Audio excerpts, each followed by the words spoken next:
ꯑꯩꯈꯣꯏꯒꯤ skin toner se isa-isagi chanaba yengaga adum sijanaba adum yai ada lasingda simana tawraga si khara kapani taiba matamda skin toner taiba matamda takpa yade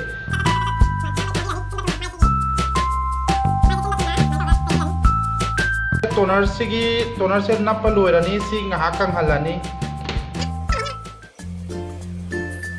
si kanghanba loiraba matungda akhoi water primer kawi ko sina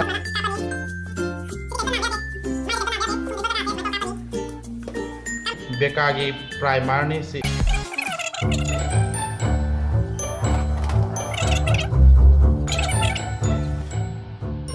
sigi foundation je Khurai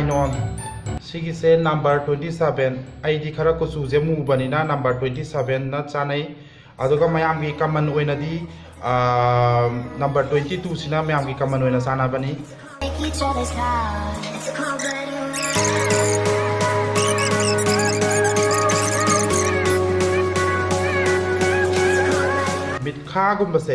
mikha gumbase sigi foundation sina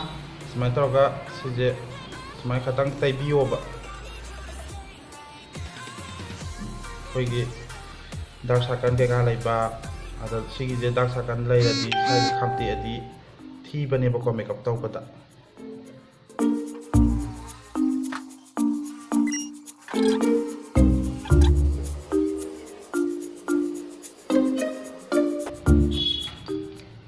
Khurai gi sisi dark ni dark sina contour tawdoi ni sigi je tawraga koigi sigi narum gi sidagina sigi jaga se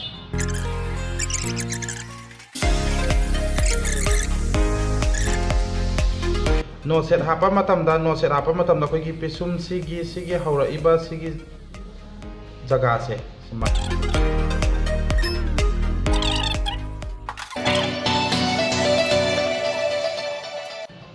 se blending loi tawdoi ni ko se tairaga smaina thamba yade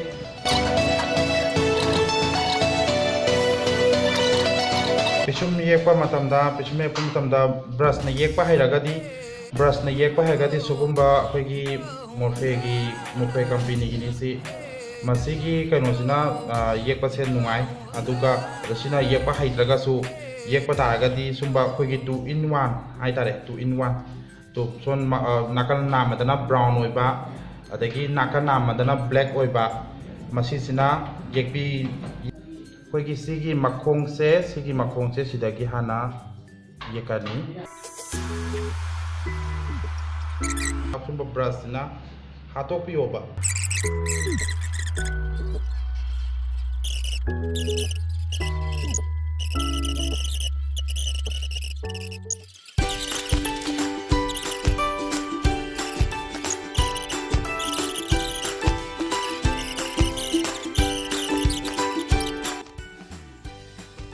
ai eyeliner ye ani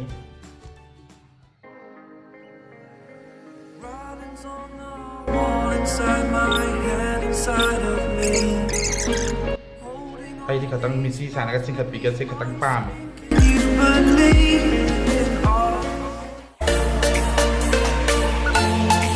kana powder tha jingai da powder tha jingai ki mamang da koi ki pink tu se baby pink kawe baby pink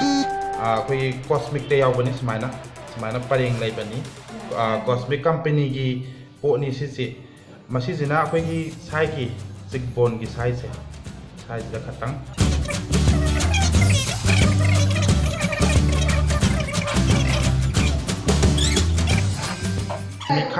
mikha yekpa matam dana mikha kano taw mingo dadi khuba mingo dadi sigi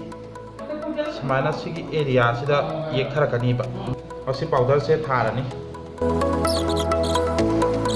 se contour gi set ni aw sigi jina highlighter ni awga si company jina akoi gi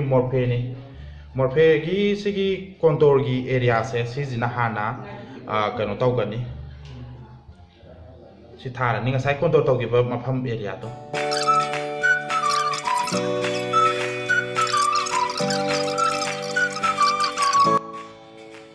sigi blush sizu morphe company ni sigi ping se ping gi post se sida sigi jaga sida checkboard gi ada tarapadagi di koi ki naton gi sai gi area se koi sigi area se khatang koi gi sak se khatang mina khatang nungsi han ge hai ga di koi gi sigi baby ping gi kano sina khatang sai da happy yo ba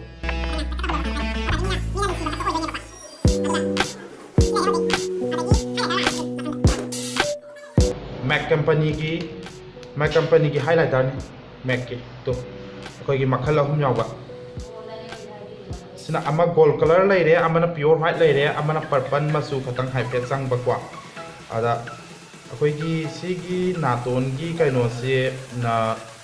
ngasai sigi area se mathak thang ba area se so nakan side ki contour taw gare dana kwa sigi da khatang simaina hang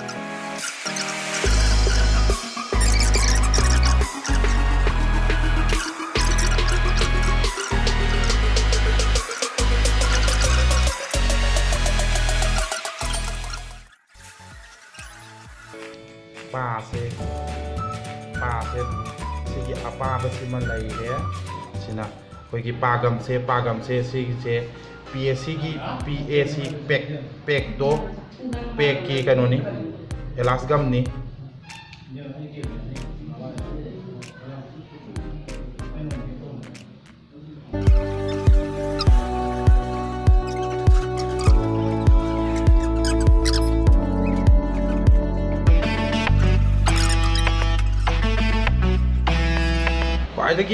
ꯈ꯭ꯋꯥꯏꯗꯒꯤ ꯑꯩꯅ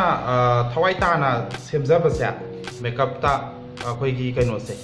ꯆꯤꯝꯕꯥꯟꯒꯤ ꯑꯦꯔꯤꯌꯥꯁꯦ ꯑꯩ ꯈꯇꯪ ꯆꯤꯝꯕꯥꯟꯁꯦ ꯊꯤꯕꯅꯤꯅ ꯑꯩꯈꯣꯏꯒꯤ ꯐꯖꯅꯕ ꯑꯗꯨꯝ ꯁꯦꯝꯖꯩꯌꯦꯕꯀꯣ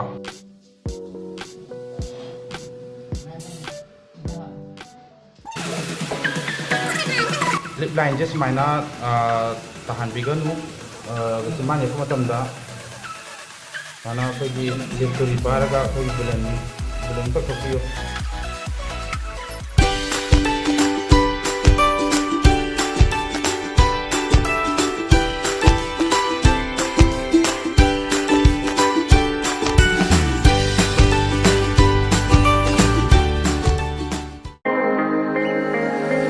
Writings on the wall inside my head, inside of me, holding all these thoughts beneath my